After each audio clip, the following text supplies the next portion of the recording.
दोस्तों, ट्रेन का नाम सुनते ही हमें सफर की याद आती है। खिड़की से आती हवा, पटरी की खटर-पटर और स्टेशन का शोर। लेकिन क्या आपने कभी सोचा है कि ये दौड़ती रेलगाड़ियां सिर्फ सफर का जरिया ही नहीं, कई बार इतिहास की सबसे बड़ी डकैतियों का मंच भी रही हैं। भारत की सबसे बड़ी ट्रेन डकैती 2016। 8 अगस्त 2016 सलेम से चेन्नई जाने वाली एगमोर एक्सप्रेस। इसमें एक खास डिब्बा जोड़ा था कैश वैन। भारतीय रिजर्व बैंक का 342 करोड़ रुपए का खजाना इस डिब्बे में रखा गया था। बाहर से पुलिसकर्मी, अंदर से ताले, लेकिन चोरों की नजर सिर्फ उन बंडलों पर थी। रात के अंधेरे में ट्रेन की छत पर 7 अपराधी गैस कटर से छेद कर रहे थे। धुआं, आग और शोर के बीच करीब 45 मिनट तक ऑपरेशन चला। और जब ट्रेन चेन्नई पहुंची तो आरबीआई की गिनती में 5.78 करोड़ रुपए गायब थे।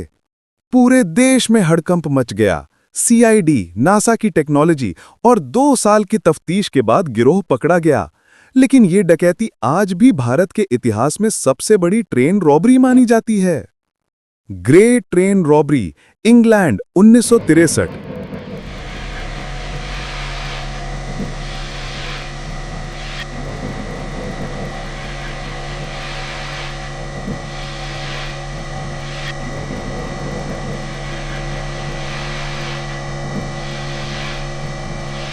अब चलते हैं इंग्लैंड। 8 अगस्त 1963 रॉयल मेल की ट्रेन हजारों पाउंड लेकर जा रही थी। डकैतों ने रेलवे सिग्नल सिस्टम से खेल किया, ट्रेन को बीच जंगल में रोक दिया, ड्राइवर को बेहोश कर दिया और 2.6 मिलियन पाउंड, हाँ, अरबों की दौलत लेकर भाग निकले। ये डकैती इतनी मशहूर हुई कि आज तक किताबों और फिल्मों का हिस्सा है। जापान की 300 मिलियन येन डकैती 1968।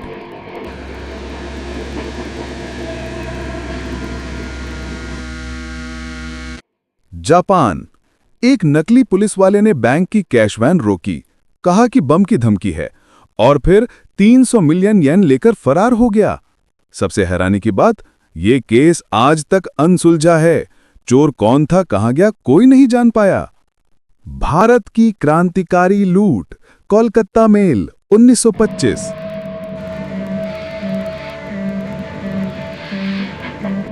1925 में भारत के क्रांतिकारियों ने अंग्रेजों के खजाने से भरी ट्रेन लूटी। ये डकैती कोई लालच नहीं थी, बल्कि आजादी की लड़ाई में आर्थिक मदद का जरिया बनी। ट्रेन डकैती भी यहां देशभक्ति का हथियार थी। दोस्तों, रेलगाड़ियां सिर्फ यात्रियों और माल को ही नहीं ढोती, बल्कि इतिहास की सबसे अनोखी कहानियां भी अपने साथ लेकर चलती हैं। कुछ डकैतियां पुलिस ने सुलझा लीं, कुछ आज तक रहस्य बनी हुई हैं। लेकिन हर बार जब ट्रेन सीटी मारती है और पटरी पर दौड़ती है, तो कहीं ना कहीं ये एहसास जरूर होता है कि ये सिर्फ सफर नहीं, बल्कि रोमांच और रहस्यों से भरी चलती फिरती तिजोरी भी है।